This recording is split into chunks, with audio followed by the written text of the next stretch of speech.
নমস্কাৰ বন্ধুসকল, আজি এই গছপুলি দুটা লৈছোঁ ৰুবলৈ কাৰণে। কাৰ নামত ৰুম মই আপোনালোকক দেখাই আছোঁ, চাই থাকিব বন্ধুসকল। মই য'ত গছপুলিটো ৰুম মই সেই জেগা পালোহি, আৰু এইটো হৈছে মোৰ পুখুৰীটো। অকণমান দেখাই দিয়া। এইটো হৈছে মোৰ পথাৰৰ পুখুৰী হয়। এই পথাৰৰ পুখুৰী, মাছখিনি গোটেইখিনি ইয়াতে সোমাই থাকেহি। এতিয়াও পোনা মাছ এজাক সোমাই আছে। এতিয়া মাছ নধৰোঁ, পোনাখিনি মৰি যাব।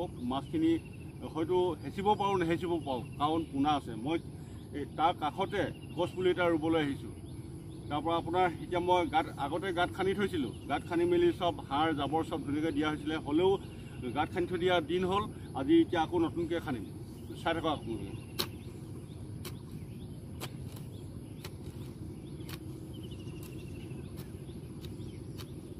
কাৰ নামত ৰুম গছপুলিটো আপোনালোকক মই কৈ আছোঁ, আপোনালোকে চাই থাকিব।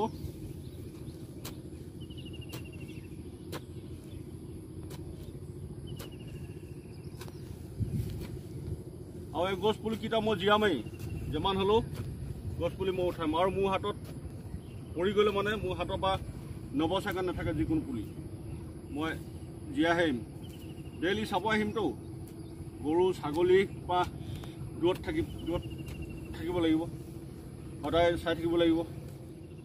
বন্ধুসকল, মাটিখিনি অকণমান বৰষুণ দি আছে যে পেটপেটীয়া হ'লেও বাৰু একো নাই।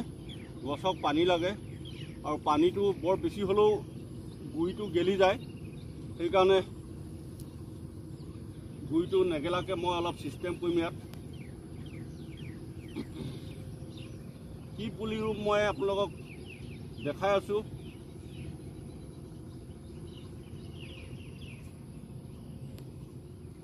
এইজোপা হৈছে কঁঠাল পুলি।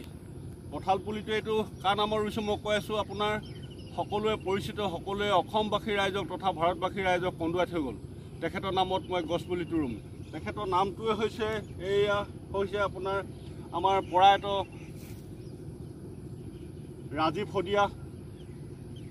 ৰাজীৱ গগৈ। অসমৰ এজন ভাল গণশিল্পী আছিল। তেখেতৰ সুৰৰ কণ্ঠৰে আজিও আমাৰ অসমৰ মানুহক কন্দুৱাই আছে। সকলো অসমবাসী ৰাইজক, ভাৰতবাসী ৰাইজক অন্তৰত সদায় কন্দুৱাই আছে। আৰু সকলো অন্তৰে অন্তৰে ৰাজীৱ শদিয়াৰ গীতবিলাক সোমাই আছে। মই ৰাজীৱ শদিয়াক য'তে আছে তেখেতে খুব শান্তিৰে থাকক। মই আশীৰ্বাদ দিছোঁ, ভালে কুশলে থাকক, আপুনি ভালে কুশলে থাকক।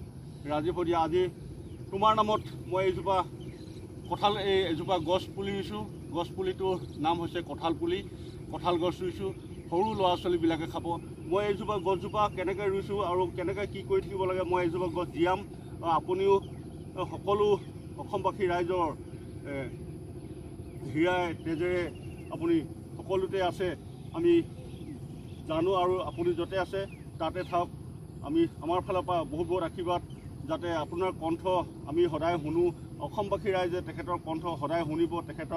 তেখেতৰ নামত এডালি ধূপ হ'লেও জ্বলাব। আৰু তেখেতৰ নিচিনা আমাৰ কণ্ঠদান কৰা সঁচাকৈ মই নাই বুলি ক'ম। আৰু তেখেতে গণশিল্পী হয়। গণশিল্পী এজনক আমি খুব সন্মানেৰে, খুব আদৰেৰে আমি সন্মান কৰিব লাগিছিলে আগতেই। কিন্তু আমাৰ ৰাজীৱ শদিয়া প্ৰয়াত গণশিল্পী, তেখেতক মৰাৰ পাছতহে মানুহে বহুত বাহ দিলে। এই জীয়াই থকা অৱস্থাত তেখেতে একোৱে গমেই নাপালে। এতিয়া মৰাৰ পাছত তেখেতক সকলোৱে মোবাইলে হওক, ভিডিঅ'ই হওক, তেখেতকে পাওঁ। কিন্তু জীয়াই থকা অৱস্থাত তেখেতক কোৱা হ'লে তেখেতে আৰু বহুতখিনি আগবাঢ়ি গ'ল হ'লে। ঠিক আছে বন্ধুসকল, এই গছপুলিটো ৰুই আছোঁ, চাই থাকক। মই কেনেকৈ ঘৰুৱা দিম, কি দিম, আকৌ আপোনালোকক দেখাই আছোঁ।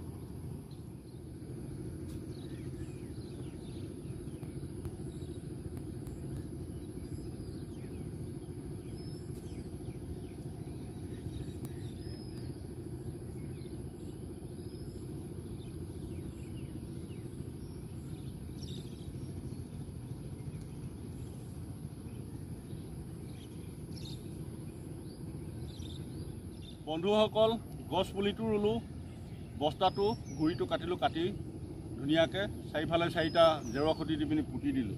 পুতি দিলত এতিয়া এইজোপা গছ হ'ল ৰাজীৱ শদিয়াৰ গণশিল্পী তেখেতৰ নামত ৰোৱা হৈছে। কঁঠাল গছ হয়।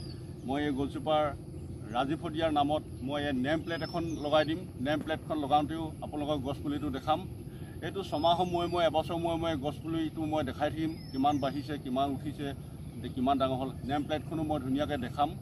আৰু ভিডিঅ'টো শেষ কৰিবলৈ গৈ আছোঁ, যাতে আপোনালোকে আশীৰ্বাদ দিব। মই এই লাইক এটা কমেণ্ট এটা কৰিব, কেনেকুৱানো হৈছে মই যে গছপুলিটো ৰুলোঁ ৰাজীৱ শদিয়াৰ নামত, ভাল হৈছে নে বেয়া হৈছে, কমেণ্ট এটা দিব বুলি মই আশাৰে ৰৈ থাকিলোঁ। আৰু ধন্যবাদ। জয় আই অসম। ৰাজীৱ শদিয়াৰ নামত গছপুলিটো ৰুলোঁ।